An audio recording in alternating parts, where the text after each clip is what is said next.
What's up, guys? So I really haven't videoed anything here recently. Just really been trying to get this thing together. So I know I'd already showed you guys mounting like the 2012 interior, so I really didn't bother doing anything on this because it seemed kind of monotonous. However, I did just more or less remake the front mount holes. The rear ones lined up pretty decent. I did, since I used the S550 pedal assembly, I did have to build mounts under the dash for that. Let's see. I also, I did, like I said, I 3D printed that piece for the brake booster, and all that's super solid. I got the master cylinder in here. Now all that's left will be to run the brake lines and then tap the top holes for remote master cylinders. Not master, but remote reservoirs, which I'm going to put under the fender. This all bolted in pretty factory, more or less, since I used the front subframe out of the S550. So, of course, I still got to mount the computer and all that. These are the OEM trans cooler lines. And so what I'm going to do is just get the adapter barbs for these to go to dash AN and more or less mount the cooler up here in the front somewhere. The engine cooler is going to be a little bit harder because it has this just weird, I say weird, it's almost like an AC line fitting. It just pushes in with an O-ring. And those are aluminum. And because I don't necessarily want to run the cooler in the wheel well because it's going to be right in front of the tire, and I don't even know if it would be covered. But more or less, these are the factory lines. So what I think I'm going to do is cut these off and then order weld-on dash 8 AM bungs, because I really can't find these style connectors anywhere. If I'm able to, find one with a 5/8 inner diameter, kind of slip them on and then weld it on, I think that would actually work super well. And then from there, I've come in here and cut out the back, and I'm going to need an adapter. But more or less what I'm going to do is run the factory like fuel neck, and I'm going to run it more or less, this is 2 1/4, and I'm going to adapt it down. There's a rubber hose that goes into the tank down there, and this is like the factory line. And it's 1 inch, so it more or less will go in there, and I just need an adapter to go from 2 1/4 down to 1 inch, and you'll still use the stock tank, but it'll fill it from the rear of the car, kind of like a factory 70. So everything's just kind of bolted on here for now. Of course, I still got all this to do. I just used some fiberglass Bondo to cover that. It's not done, but for the most part, aside from, bolting some grounds down, the dash is installed 100%. The Sync 3 radio was damaged, so I just left it out. As far as the shifter goes, I'm going to have to build a bracket to hold it up. And so far, it seems the S550 rear suspension is further forward, because I do have about a 3 or 4 inch gap in the drive shaft, no matter which one I use. If I use the S550 one, then these bolts don't line up, and if I use the S197 one, then either way, I'm about this far from the transmission. So I don't know what I'm going to do about that yet, but for the most part, I've just been trying to figure out. It'll just be ordering a couple fittings to run the brake lines, because I still have the stock brake lines to the rear, so I'll adapt them down here to go to the rear. And then it'll just be teeing off, the front master of the master to go to the front. So, and for now, this is just an S197 fuel line. It works. Aside from the oil coolers, I could probably crank this. It's just, I don't really know if it's worth it, because, like I said, doing a lot of work to try to loop them or something just to run it when I already know it runs. I don't think I'm going to do that.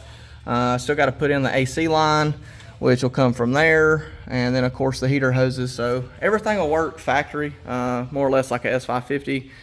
I'm not really going to worry about doing anything with the doors or anything right now. I'm probably just going to zip tie that harness up and put it to the side, because my main goal at the moment is just get it running and driving. Let's see, I think I took, no I didn't. So this is just also kind of like, this is just Clecoat on. I think I'm going to try to add a little bit of a curve to this, and then of course shape it a little bit more. But I kind of like the look of some of the JDM stuff, with like the drift cars with the side skirts. So if I could make this look pretty much like that, like it's supposed to be here, I think I'd be happy with it. So, but yeah, getting close to being able to pull this thing up and down the road. What's up, guys? So kind of working on the drive shaft right now. What this is a stock S197 drive shaft. It's bolted in the rear and then the chassis, and I've cut it because either way I went, it was about 3 inches too short.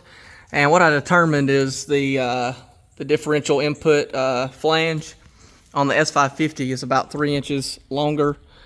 Sadly, the pinions are different sizes. The S550 is a little bit bigger, so it wasn't as simple as just swapping them.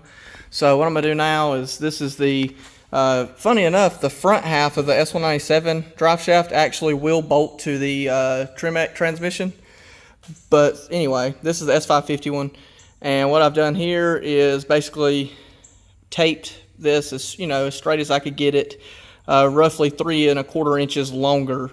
And I'm gonna cut it and then come back and TIG weld it into that. This actually turned out pretty decent. The S550 shaft was just a tiny bit smaller in diameter than the S197.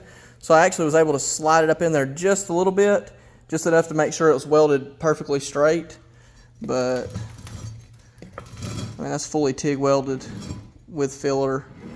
I don't think that's gonna give any issues. So yeah, now we should have a drive shaft. Alright, so that ended up being the perfect length. So it's bolted in the center. I just got 2 bolts in the rear, and we're at the trans. So I don't really think I'm gonna have an issue out of this, but worst case, it breaks here. So I'll put it through a little bit of hell first. We'll see.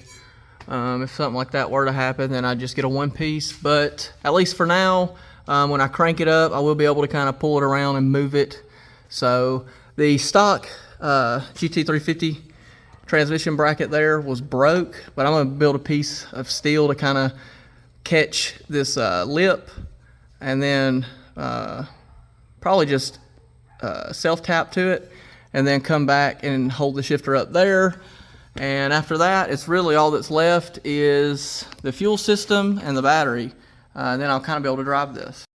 Okay, so I've done a couple things here, just trying to get this thing running.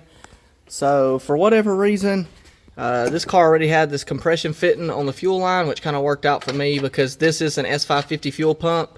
That way it'll just plug straight into the harness. But this end for the S197 didn't fit. It was too small. So what I ended up doing is just cutting that out of the S550 and putting it there. So getting pretty close here. I just picked up some stuff to finish it.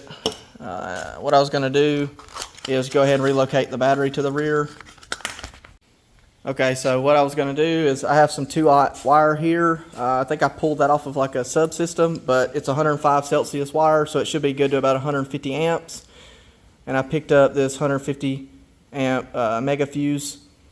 I couldn't find any like end crimps at Lowe's or anywhere big enough for that. So I think what I'm gonna do is just run this straight off the battery for now. That way it is at least fused. But I may have to order some of those because I was going to 3D print a piece for this to like mount to.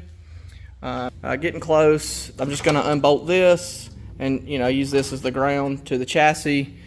These two are gonna get extended to the rear. Hey guys, what's up? So some of you may have saw that I did list this car for sale as it kind of sits. So when I turn the key on, everything works. The fuel pump primes up if it's been a few minutes or whatnot.